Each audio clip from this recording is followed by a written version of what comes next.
Hello everyone, welcome to जे पाठशाला। तो आज जो वीडियो मैं आप लोग के लिए लेकर के आया हूँ वो है एक सब्सक्राइबर के कमेंट पर मैं इसे लेकर के आया हूँ कि कॉन्सेप्ट जो है सीमांत और औसत, इसको समझने में थोड़ा सा दिक्कत हो रहा है। तो बहुत ही सिंपल फंडा है बेटा कि सीमांत और औसत का कॉन्सेप्ट क्या है, आज मैं इस वीडियो में आप लोग को बिल्कुल क्लियर कर दूंगा ताकि आपको समझने में आगे और कोई दिक्कत ना हो। तो चलिए वीडियो को शुरू कर लेते हैं। तो सबसे पहले हम लोग बात कर लेते हैं सीमांत के बारे में। देखो सीमांत क्या है ना, इसका अर्थ है गतिविधि में एक अतिरिक्त इकाई जोड़ने से होने वाला परिवर्तन।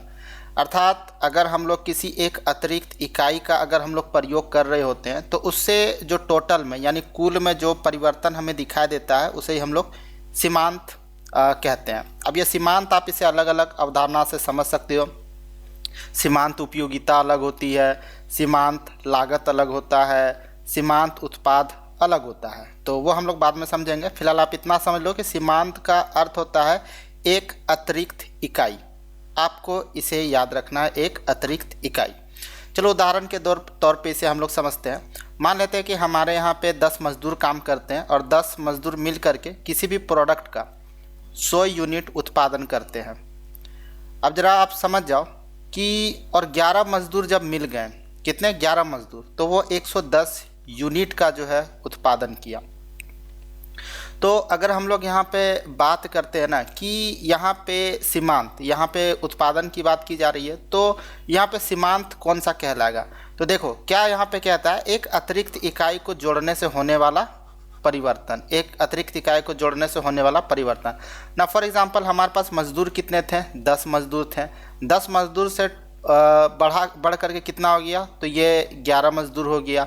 यानी हम क्या किए ना, इसमें एक अतिरिक्त इकाई यानी एक एक्स्ट्रा मजदूर को हम जोड़ दिए। ठीक है, जिस समय 10 मजदूर काम कर रहे थे उस समय उत्पादन जो था वो 100 था।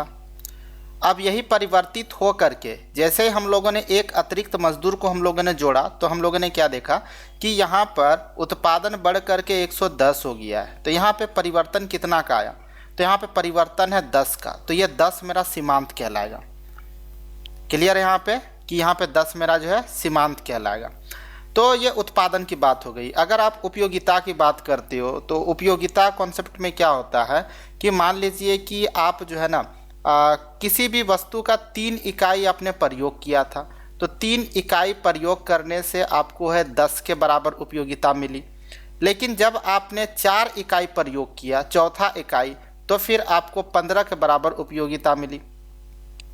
तो कहने का अर्थ क्या है यहाँ पे कि आपने एक अतिरिक्त इकाई बढ़ाया था। 3 तो आपने यूज़ किया ही था, लेकिन बाद में फिर आपने 4 इकाई कर दिया। 4 इकाई यानी आपने दोनों के बीच में गैपिंग कितना है, 1 इकाई। यानी एक अतिरिक्त इकाई जब आपने यूज़ किया तो यहाँ पे कुल में कितना परिवर्तन आ गया आपका, तो 10 था, 10 से 15 हो गया, यानी 5 का अंतर आ गया। तो ये 5 वाला सीमांत उपयोगिता कहलाएगा।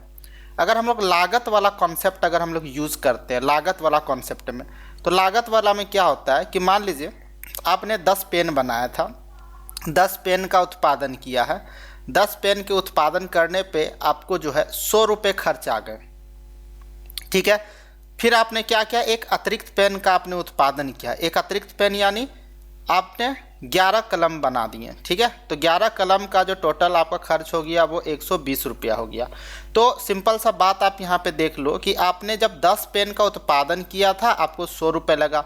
आपने कितना पेन की मात्रा को कितना बढ़ाया, एक ही तो बढ़ाया ना, तभी तो वो 11 हुआ। ठीक उसी प्रकार जब आपने एक अतिरिक्त इकाई यानी यहाँ पे उत्पादन में बढ़ा दिया तो यहाँ पे कुल लागत में कितना परिवर्तन आ गया, 100 से 120 हो गया, यानी 20 का अंतर आ गया। तो ये 20 जो है ये आपका सीमांत लागत कहलाएगा। सिंपल सा बात है कि आप जब कुल उत्पादन कर चुके हो या कुल उपभोग कर चुके हो या कुल पैसा खर्चा कर चुके हो, तो उसके बाद अगर आप एक अतिरिक्त इकाई अगर आप उस पर जोड़ते हो ना, तो उससे कुल में जो भी परिवर्तन होता है ना उसे हम लोग कहते हैं सीमांत। ठीक है, तो ये सीमांत अब आप इसको लागत के अवधारणा में सेट कीजिए या फिर उपयोगिता वाला अवधारणा में सेट कीजिए या फिर आप क्या बोलते हैं उसको उत्पादन वाला अवधारणा में आप सेट कीजिए। तो इस तरह से सीमांत लागत भी होता है, सीमांत उत्पाद भी होता है और क्या कहा सीमांत उपयोगिता भी होता है। तो ये था आपका सीमांत वाला। औसत क्या है, औसत का अवधारणा क्या है? तो औसत का अर्थ होता है कुल मात्रा को कुल इकाइयों से जब हम लोग विभाजित करते हैं यानी भागा देते हैं तो एक सामान्य प्रवृत्ति निकल करके आता है, उसे हम लोग औसत हम लोग कहते हैं। एक उदाहरण के तौर पे अगर हम लोग ले लें तो औसत का भी आप अलग अलग कॉन्सेप्ट होता है। आप यहाँ पे औसत उत्पाद निकाल सकते हो, ठीक है, या फिर औसत लागत निकाल सकते हो। तो आप लोग क्रिकेट खेलते हो तो वहाँ पे रन रेट का भी औसत निकालते हो कि औसत रन रेट यानी एवरेज, औसत यानी एवरेज, तो एवरेज क्या चल रहा है। उदाहरण आप देख लो यहाँ पे कि अगर 10 मजदूर मिलकर के 100 यूनिट उत्पादन करते हैं तो आप औसत बताइए क्या होगा। तो ये क्या कहता है कि आपके पास जो कुल मात्रा होगा उसमें इकाई से आप भागा दे दो, ठीक है। तो उत्पादन मेरा कुल कितना है? 100 है। उसके बाद यहाँ पे कितने मजदूर मिल करके इसका उत्पादन किया था? तो यहाँ पे 10 मजदूर मिल करके, अगर आप इसको भागा दोगे तो बराबर निकलेगा 10। कहने का मतलब ये है कि एक मजदूर यानी 10 मजदूर मिल करके अगर 100 यूनिट का उत्पादन करता है तो प्रति इकाई मजदूर बताइए कि कितना उत्पादन करता है। तो एक मजदूर लगभग कितना उत्पादन करता है? 10 के बराबर उत्पादन करता है, ठीक है। तो ये होता है औसत। औसत मतलब निकालना होता है, प्रति इकाई निकालना होता है, ठीक है। अगर आप प्रति इकाई अगर आप लागत निकालना चाहते हो तो लागत को आप ऐसे निकाल सकते हो कि यहाँ पे मान लीजिए कि आपका 100 पेन बनाने में 10 पेन बनाने में, ठीक है, आपका 10 पेन बनाने में जो है वो 100 रुपये खर्च हो गए। कितने हो गए? 100 रुपये खर्च हो गए। आपने 10 पेन बनाया था और खर्च कितने हो गए? 100 रुपये हो गए। तो आप बताइए कि औसत खर्च कितना आया, यानी एक पेन प्रति इकाई पेन में कितना खर्चा लगा। तो जाहिर सी बात है टोटल खर्चा हुआ था 100 और इकाई की संख्या थी 10। इसको जब हम लोग भागा दे देंगे तो निकल करके आ जाएगा 10, यानी एक पेन बनाने में 10 रुपया खर्चा हुआ था। तो यहाँ पे औसत जो होता है वो प्रति इकाई होता है। हम लोग इसमें प्रति इकाई निकालने की कोशिश करते हैं, ये एवरेज है।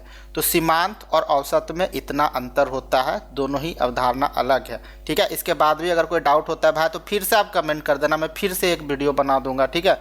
अगर आपको समझ में नहीं आता है और हाँ अभी तक आप चैनल को सब्सक्राइब नहीं किए तो चैनल को सब्सक्राइब कर देना, लाइक कर देना, दोस्तों के साथ शेयर भी जरूर कर देना। फिर से मिलते हैं नए वीडियो के साथ, तब तक के लिए धन्यवाद। जय हिंद, जय भारत।